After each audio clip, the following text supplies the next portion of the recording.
السلام علیکم دوستو۔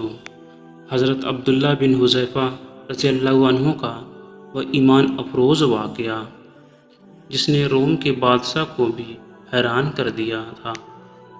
حضرت عبداللہ بن حذیفہ اور روم کے بادشاہ کا امتحان حضرت عمر رضی اللہ عنہ کے دور خلافت میں روم کے ساتھ جنگ کے دوران حضرت عبداللہ بن حذیفہ کو قید کر لیا گیا اور روم کے بادشاہ کے سامنے پیش کیا گیا۔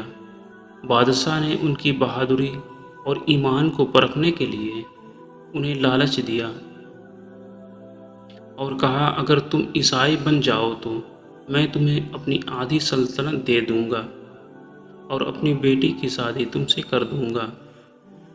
حضرت عبداللہ نے مسکرا کر جواب دیا، اگر تم مجھے اپنی پوری سلطنت اور تمام عرب کی حکومت بھی دے دو تب بھی میں پل بھر کے لیے محمد صلی اللہ علیہ وسلم کا دین نہیں چھوڑوں گا۔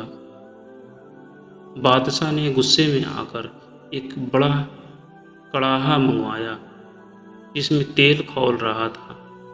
اس نے ایک دوسرے مسلم قیدی کو اس میں ڈال دیا اور حضرت عبداللہ سے کہا کہ تمہارا بھی یہی انجام ہوگا۔ حضرت عبداللہ کی آنکھوں میں آنسو آ گئے۔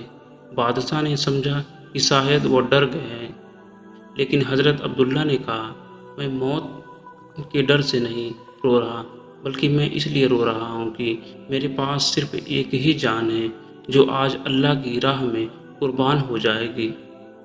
کاش میرے جسم کے ہر بال کے برابر میری جانیں ہوتی اور میں انہیں اللہ کی راہ میں ایک ایک کر کے قربان کرتا۔ بادشاہ ان کی اس دلیری سے اتنا متاثر ہوا کہ اس نے کہا، اگر تم صرف میرے ماتھے سے کو چوم لو تو میں تمہیں اور تمہارے ساتھ تمام مسلم قیدیوں کو آزاد کر دوں گا۔ حضرت عبداللہ نے اسلام کے بیٹوں کی جان بچانے کے لیے یہ شرط مان لی اور بادشاہ کے ماتھے کو چوما۔ جب وہ مدینہ واپس آئے اور حضرت عمر کو یہ واقعہ پتہ چلا تو حضرت عمر اتنے خوش ہوئے کہ آپ نے کھڑے ہو کر حضرت عبداللہ کے ماتھے کو چوما اور فرمایا کہ ہر مسلمان کا یہ حق بنتا ہے کہ وہ عبداللہ بن حذیفہ کے ماتھے کو چومے۔